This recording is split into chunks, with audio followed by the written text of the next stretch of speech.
a una emisión más de la Feria de los Libros, el programa radiofónico de la Filminería en Radio UNAM, dedicado al libro, la lectura y a todo lo que acontece en la órbita del mundo editorial.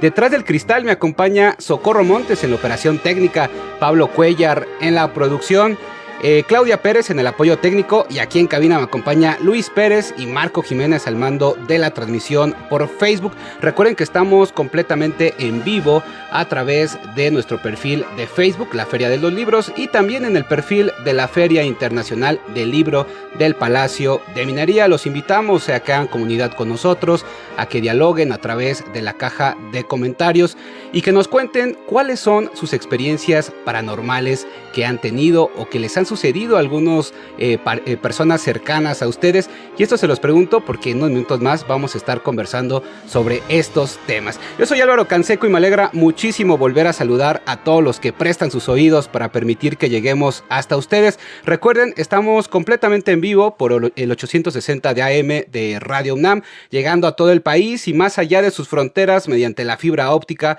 por radio.unam.mx y también, por supuesto, a través de nuestra transmisión por Facebook. Recuerden, estamos también en X como @ferialibros, @ferialibrosru, @filminería en Instagram. Bueno, déjenme les platico que en el programa de esta tarde transmitiremos por los umbrales que separan la vigilia del sueño, la razón de la locura, lo normal del mundo paranormal, porque vamos a platicar con Roberto Abad sobre su libro Umbral, publicado por la Universidad Autónoma Metropolitana en su colección Molinos del Viento. Además, tenemos música, libros de regalos para todas y todos ustedes y recomendaciones literarias para esta semana. Así que no le muevan a su aparato radiofónico o a sus dispositivos digitales porque ya comenzó la Feria de los Libros.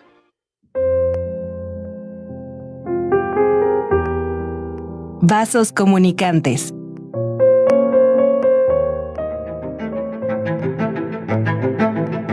En 2013 se publicó la novela Herejes, del escritor cubano Leonardo Padura, un libro que narra la historia de 3 judíos desde los ojos del detective Mario Conde. Ubicada en la Cuba del siglo XX, el elemento que une a los 3 personajes es un retrato de Cristo hecho por Elias Ambrosius, un discípulo de Rembrandt. Rembrandt fue un ilustre pintor holandés del siglo XVII. Es conocido como el gran maestro del barroco por sus destacadas obras como retratos y escenas bíblicas. En su novela, Padura ofrece una reconstrucción de los hechos en retrospectiva, donde cada uno de los personajes tiene un vínculo con el retrato de Elías. Rembrandt es presentado como un personaje misterioso, pero su presencia en la historia es indudable. Elías accede a darle rostro al retrato de Cristo como un acto de rebeldía ante los prejuicios de la comunidad judía sobre los artistas.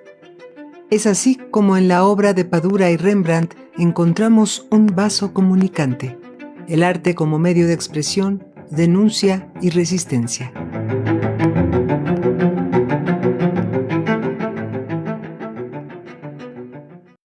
Escucharon estos vasos comunicantes en la voz de Tessa Uribe. Y si quieren saber más de la obra de este escritor cubano, les sugerimos que vean el conversatorio La Habana, Trotsky y otras cosas más, Padura en la UNAM, un diálogo entre la escritora y catedrática Rosa Beltrán y el escritor cubano Leonardo Padura. Lo encuentran totalmente gratis en YouTube en el canal de TV UNAM. Así que aquí está la sugerencia para que se adentren más en la obra de Leonardo Padura. Y antes de pasar con nuestro invitado de esta tarde, que viene un poquito retrasado porque ya saben que el tráfico casi no sucede en esta ciudad caótica, pues es momento de regalar libros de cortesía que tenemos para todos ustedes. El día de hoy tenemos un ejemplar de Indigenizando los medios de comunicación, redes interculturales y comunicación indígena en América Latina. Esta es una cortesía del Instituto de Investigaciones Sociales de la UNAM. También tenemos un ejemplar del Pensamiento de Bolívar Echeverría,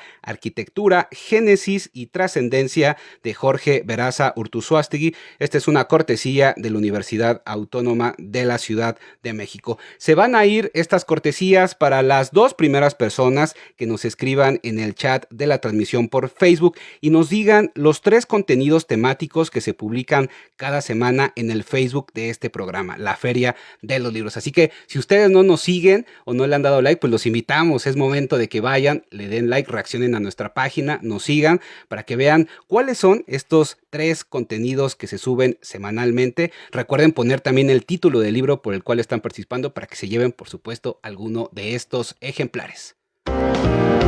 La Feria Internacional del Libro del Palacio de Minería te invita a formar parte de su grupo de becarios. Si eres estudiante universitario o recién egresado y tienes interés en el libro y la lectura, consulta la convocatoria en filminería.unam.mx. Bueno, pues estamos completamente en vivo, estas cosas suceden, nuestro invitado viene un poquito retrasado, así que ¿qué les parece si escuchamos esta cápsula que nuestro equipo de producción preparó para todas y todos ustedes? Esto es de Guadalupe Nettel. Pausa literaria.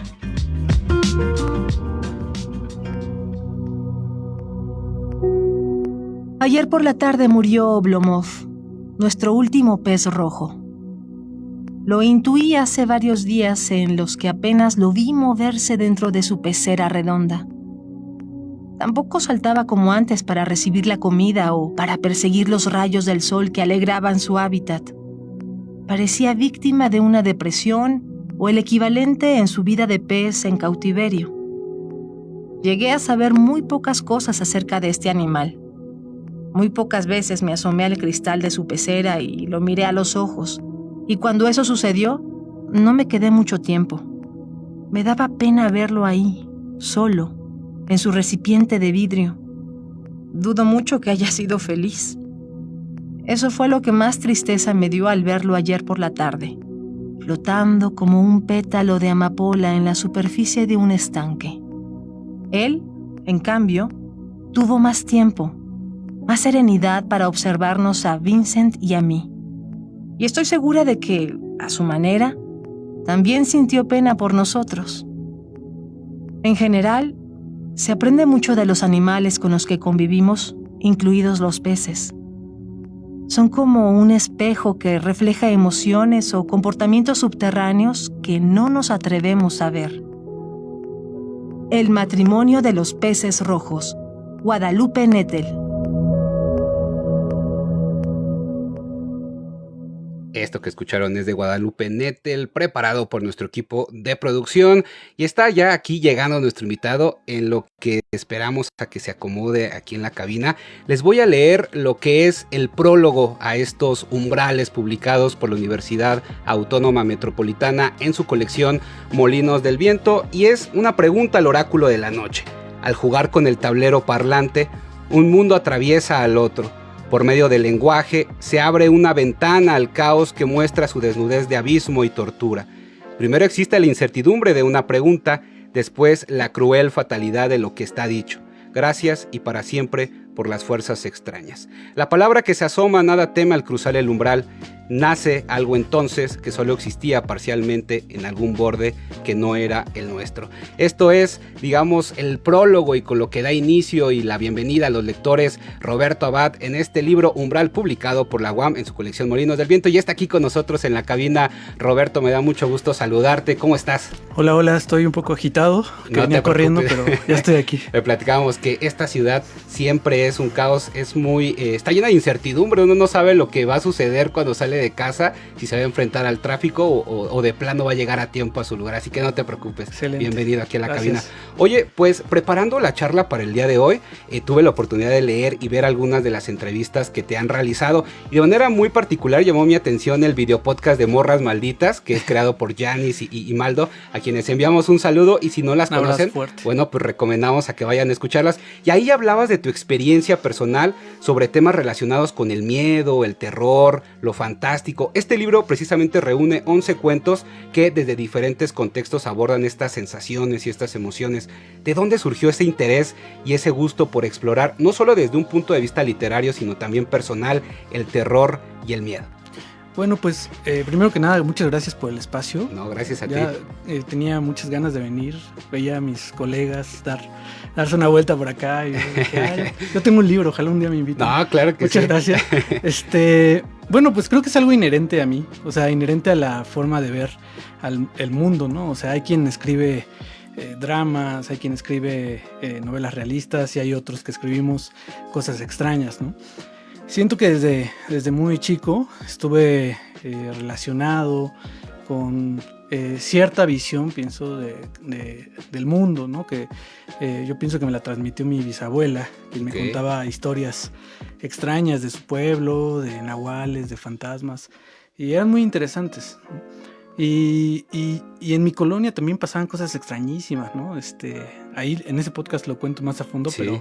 Pero por decir algo, se parecían unas luces en la barranca que estaba enfrente y bueno, a mi hermano y a mí, en lugar de darnos miedo, nos fascinaban esos fenómenos, y creo que siempre crecí con esa inquietud de creer en cosas que nos impiden de alguna manera, no sé, como que siempre nos impiden estar cerca de esas cosas, ¿no? Como si al cruzar justo esos umbrales, una verdad terrible para los adultos se nos revelara. Y yo a veces pienso que eso limita mucho la imaginación. Digo, no estoy diciendo que les compren una ouija a sus hijos, ¿no? Pero, por ejemplo, a mí me impedían ver las películas del Canal 5 y bueno, era todo lo que hacía más bien, ¿no? O sea, me revelaba a esa negación y yo buscaba ver Chucky, Freddy Krueger, etc. Entonces, siento que es parte de mi visión del mundo buscar esas sutilezas que, como bien dijiste en el video de X de Twitter, ¿no? que lanzaron hace rato, están en nuestra cotidianidad, sí. Pero usualmente no las vemos, ¿no? Usualmente están allí, también están en lugares muy oscuros o lugares muy atípicos, y entonces uno tiene que desarrollar cierta sensibilidad, pienso, que todos la tenemos, pero solo tiene que estar atento a estas señales de que existen cosas extrañas, ¿no? Oye, y uno de los elementos que llamó mi atención es precisamente la elaboración del libro como una emulación de un tablero de Ouija, ahorita que mencionabas la Ouija. Un libro que, pues como objeto, pues se convierte en un medio para atravesar precisamente el umbral. ¿Por qué elegiste este objeto que, si no me equivoco, tiene su origen por ahí a finales del siglo XIX para tu libro? Sí, bueno, en la historia del mundo han existido artilugios, objetos que generan lenguaje. Hoy estamos lidiando con uno que se llama ChatGPT. Claro, sí. Y realmente es como una Ouija, sí. Contemporánea, mucho más avanzada, mucho más perversa también. Pero en la historia del mundo han existido. A veces son espejos, a veces son pozos, a veces son oráculos que no tienen una forma concreta, ¿no? Simplemente son entidades. Y a mí me interesan justo aquellas estructuras, aquellas formas que tenemos los seres humanos para generar lenguaje, no solamente el libro, ¿no? El libro es, digamos, la más respetada, porque justo lo tenemos como un objeto de transmisión de conocimiento, de placer, y digamos, se le tiene respeto por eso, ¿no? Pero hay otros, como el crucigrama, por ejemplo, que fue parte de mi libro anterior, claro, que generan lenguaje y que están también en nuestra cotidianidad, pero no son tomados tan en serio como el libro, y es comprensible, aunque a mí me genera mucha inquietud eso, ¿no? Entonces, bueno, me di cuenta que la Ouija era justo eso, ¿no? Que más allá de que existiera una connotación satánica, espectral, había en ella la posibilidad de que el lenguaje, la palabra, fuera justo la prueba, lo que da cuenta de que existen otros mundos. Es decir, si en este momento estuviéramos jugando la Ouija, que lo podríamos hacer si quieren, y por alguna razón, bueno, preguntamos algo y lo que nos responde es sí o no, vamos a pensar que alguien nos respondió. Claro. Es decir, vamos a pensar que gracias a esa palabra existen otros mundos, existen el inframundo, el infierno, el cielo, quizá, u otras realidades que no tenemos, de las que no tenemos conciencia, ¿no? Solamente por la palabra. O sea, ni siquiera te digo que se mueva la mesa, ¿no? Sí, sí. Nada más por la palabra. Entonces eso quiere decir que la palabra como unidad, como idea, no solamente es parte de nuestra cotidianidad, ¿no? Sino también es una puerta para cruzar a otros mundos. Esto es una metáfora, pero al mismo tiempo es real. Sí, claro. Porque la historia de la Ouija, justo lo que daba la sensación de que existía un demonio en el tablero, era que te contestara un hola, ¿no? Ni siquiera que ocurrieran cosas en la habitación. Y otra cosa curiosa que descubrí escribiendo este libro, es que la Ouija no siempre fue un objeto satánico, ¿no? Empezó siendo un juego nada más, ¿no? El juego con el que te comunicabas con los muertos, y la gente se reunía los domingos a tomar el té y a jugar la Ouija. Órale, okay. Exacto. Vaya tertulia. Y ya más o menos a mediados de siglo se le da una connotación satánica, pero antes no era, ¿no? Entonces a mí me parece curioso eso, que en el origen no está esa aura que envuelve al objeto, ¿no? Y por eso me interesó, justo porque había una relación entre lo que me obsesiona con lo literario y además, por supuesto, como un hallazgo personal que tiene que ver con el lenguaje. Y además también hay que decir a los lectores, digo, supongo que más de uno ya leyó el libro, pero para los que no íbamos a dar algunos spoilers, cada uno de los cuentos le antecede una pregunta que abre, digamos, un portal precisamente para conversar o para leer la historia que tú les propones. Y eso es algo que me llamó mucho la atención, porque precisamente el tablero, a través también de la plancheta, se vuelve en un generador de lenguaje que vuelve pues partícipe al lector, ¿no? Oye, para cerrar este primer bloque, me gustaría también que nos contaras y que le contaras, por supuesto, a la audiencia sobre las ilustraciones que acompañan a cada uno de los textos, ¿no? Me parece que fue Frida Cadavare en la que participó contigo en la elaboración, así que platícanos cómo fue esta colaboración. Bueno, Frida Cadavare, que es una ilustradora de aquí de la Ciudad de México, muy buena, es quien hizo las ilustraciones de portada. Ok. Que si ustedes buscan en internet, su obra es brutal, me encanta. Sí, muy bueno. Y los esquemas que están adentro, esos los hice yo. Porque pues yo la verdad es que cuando escribo, literalmente juego en un momento, en otro nada más sufro. Y cuando estaba haciendo estos esquemas, bueno, cuando estaba haciendo el libro me preguntaba, pues, la Ouija en sí misma es un esquema, ¿no? Y a mí me gustaría que este libro no se quedara solamente en el tablero, sino que fuera una evolución, ¿no? Que hubiera objetos, no, más bien figuras que fueran evolucionando. Entonces el libro empieza con una especie de Charlie, que es la Ouija escolar, ¿no? Más austera, que es simplemente una especie de cruz. Y luego en cada esquema trae las respuestas inmediatas y se van agregando otras. Es decir, trae el sí y el no, y a veces trae también el tal vez, a veces trae la palabra sí, no, a veces trae otras frases, ¿no? Y entonces yo lo que quise hacer es que fuera como un recurso retórico que le diera al lector un poco más la sensación de que estaba frente a un objeto que podría cruzar otras realidades. Y las preguntas forman parte de ese objeto, lo dijiste bien, las preguntas son el umbral. Sí. Y los cuentos son lo que nace de ese umbral, claro, ¿no? Entonces, a mí me gusta que mis libros se piensen como más libros de preguntas que de respuestas. Y quizá eso está muy reflejado en los finales de los cuentos. Porque muchísimo. Son cuentos en muchos sentidos abiertos y que generan más preguntas que respuestas. Y bueno, habrá quien me lo reclame, pero yo pienso que hay que aceptar esos libros que también te proponen seguir pensando, ¿no? Que en lugar de cerrar una puerta, te proponen abrir otra puerta, ¿no? Sobre todo porque haces partícipe al lector, y eso es importantísimo.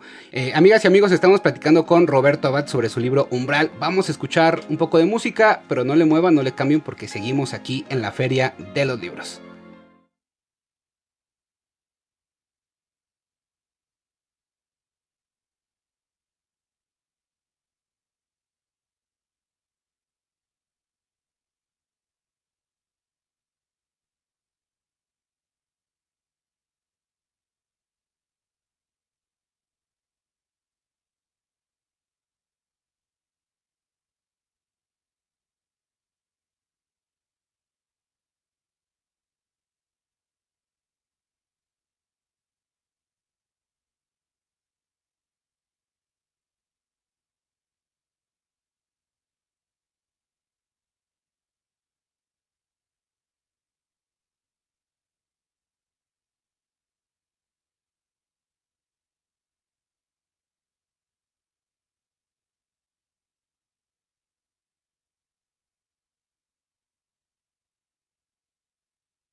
Estamos de regreso en la Feria de los Libros. Escucharon Alguien puede oírme, de la banda española Eyaculación Postmortem, del álbum La Oscura Hermandad, que como dato curioso en la portada se puede observar el rostro de diversos individuos en una sesión espiritista, un disco y una portada pues muy ad hoc con el tema del cual estamos platicando esta tarde. Roberto, adentrándonos en los 11 cuentos que reúne este libro, pues todas las historias tienen como hilo conductor precisamente la transgresión del umbral, esta frontera liminal entre la razón, la sinrazón, la vigilia, el sueño, la salud y la enfermedad. Por ejemplo, en el caso del umbral que separa la salud y la enfermedad, pienso en cuentos como Siempre estarás conmigo o Aleación, en donde así de manera literal un joven pierde la cabeza por amor. Platícanos sobre esta inquietud por adentrarte en el terror corporal que se hace presente en estos relatos, y además también, por ejemplo, en Siempre estarás conmigo, ahorita que hablabas de que quedan, digamos, preguntas abiertas o vacíos que el lector va a ir llenando.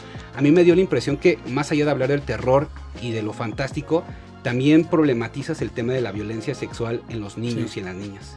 Sí, bueno, a mí lo que me da miedo es lo que está más cerca de mí. Exactamente, ¿no? sí. Y ahora tenemos una gran carga de contenidos visuales que de alguna manera van haciendo que los miedos cambien, ¿no? El miedo, esto lo digo siempre en mis talleres, es algo cultural. No es lo mismo lo que da miedo en México que lo que da miedo en China, por ejemplo, ¿no? Entonces, a mí me gusta escribir sobre lo que me da miedo a mí. Y entre esas cosas está la enfermedad, la memoria, el sufrimiento de algún familiar, por ejemplo. Creo que en ese tipo de tesituras puede ubicarse perfectamente como lo que padecen estos personajes. Y también, como bien dices, hay siempre una doble lectura, que esa es opcional, eso también depende del lector. No quiere decir que yo no lo haya pensado antes, pero yo creo que hay una libertad al leer que te sugiere, que te da el chance de que tú elijas de qué trata el cuento, ¿no? Entonces, a mí me parece muy buena esa lectura que tú haces, porque definitivamente vuelve más profundo el texto, pero también puede tratarse solamente de la niña que tuvo una experiencia con la Ouija y que su papá de pronto se hizo del demonio que ella detonó. O que ella desató al jugar con la Ouija. Entonces hay esas dos posibilidades y eso es para mí importante en la literatura, ¿no? Encontrar esas dos formas de terror. Y bueno, lo del cuerpo, pues eso, tiene que ver con experiencias cercanas o no, pero que al final siempre están muy en el centro de lo que a mí me da miedo. Entonces digo, bueno, si me da miedo a mí, tal vez haya una tribu allá afuera que le dé miedo lo mismo. Oye, y para ir cerrando esta conversación, porque pues siempre en radio falta tiempo, se va rapidísimo, están por ejemplo cuentos como La noche que mi hermano comenzó a flotar, o Los niños de esta casa, en donde hay una relación explícita entre el terror y la infancia. Yo me quedé pensando en obras, por ejemplo, como la de Coraline o esta película de Tindeland, donde los niños van creando este mundo alterno de fantasía, precisamente como un escape o una fuga a los problemas que viven en casa, ¿no? Yo te preguntaría, ¿será acaso que el umbral se convierte precisamente en un refugio ante el trauma que quizás estos niños podrían estar pasando? Totalmente. Justo en el último texto, que es el de La noche que mi hermano comenzó a flotar, trata de unos niños que, bueno, por jugar la Ouija, una Ouija que traen los papás, que son unos ladrones, bueno, uno de ellos se queda flotando, ¿no? Como lo vemos en la película El Exorcista. Entonces el otro hermano, el hermano menor, intenta resolver ese problema, que en realidad es un problema de los padres, ¿no? Entonces es el asunto de los niños haciéndose responsables del asunto de los papás, de los padres, ¿no? Y entonces son niños que viven en un contexto desfavorable, de violencia muy tremendo. Todo el tiempo están diciendo, nos van a pegar, ahora sí, ¿no? Y entonces la solución del hermano es irse con el otro hermano que está flotando en ese limbo, que es una especie de infierno, y cuando llega a ese infierno le dice, pues aquí no está tan mal, ¿no? Este cuate, el espíritu, nos cuenta chistes, etcétera. Y entonces el cuento cierra diciendo, ¿qué van a hacer los papás? Dice, pues nada, que se las arreglen ellos, ¿no? O sea, como este ya no es nuestro problema, ahora será de ellos y creo que no van a salir de él. Y creo que justo es eso, ¿no? O sea, la idea de que el infierno está en otra realidad es para mí un absurdo, ¿no? El infierno está en esta realidad y lo vemos todos los días. Y creo que ese cuento quiere decir eso. También quiere decir que en lo sobrenatural existen las clases sociales, ¿no? También. Por ejemplo, en la película del exorcismo, a la niña, pues tiene una vida bastante resuelta y el padre no duda en ir, ¿no? Y a estos personajes, que son personajes humildes, uno de ellos dice, oye, ¿crees que el padre quiera venir a ayudarnos? Y dice, no, pues ni siquiera nos quiso hacer la primera comunión, que no sé qué, ¿no? O sea, realmente ese es un descubrimiento que vi, que tuve viendo de nuevo El Exorcista, que es una de mis películas favoritas, y escribiendo este cuento, ¿no? Como yo creo que la iglesia no resolvería todos los problemas sobrenaturales, ni siquiera por espiritualidad, ¿no? Sino simplemente por clasismo, ¿no? Así es, y muestras además esta brecha social que hay en estas experiencias paranormales. Sí. Roberto, ¿dónde se puede conseguir tu libro para nuestras amigas y amigos que nos escuchan? Mira, ahora el libro está agotado porque, bueno, le dieron un premio apenas, un premio de Bellas Artes, el Colima, y llegó en un momento en el que está agotado, pero el siguiente fin me han prometido mis editores de la UAM que lo van a encontrar en la Fil Zócalo, ya la reimpresión, que a mí me pone muy contento, entonces vayan a buscarlo a la Fil Zócalo. Vayan a buscarlo porque es un librazo, no solamente como libro objeto, en esta idea estética, sino de verdad cada uno de los cuentos valen muchísimo la pena. Yo te quiero felicitar también por el premio. Gracias. Y pues te esperamos próximamente con más libros que tengas aquí. Están abiertos los micrófonos y el espacio, Roberto. Muchas gracias y con gusto les tomo la palabra. Gracias por estar con nosotros y también gracias a todas y todos ustedes que nos han acompañado a través de Facebook. Les recuerdo que pueden volver a escuchar el recalentado literario en radio.podcast.unam.mx, en nuestro perfil de Facebook y también el día miércoles en Instagram. A nombre de todo el equipo, yo me despido, soy Álvaro Canseco, pásenla bien, nos vemos la próxima semana. Hasta entonces.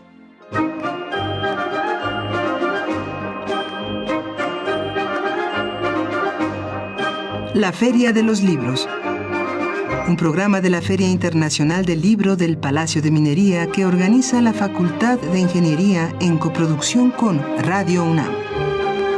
Idea original, Fernando Macotela.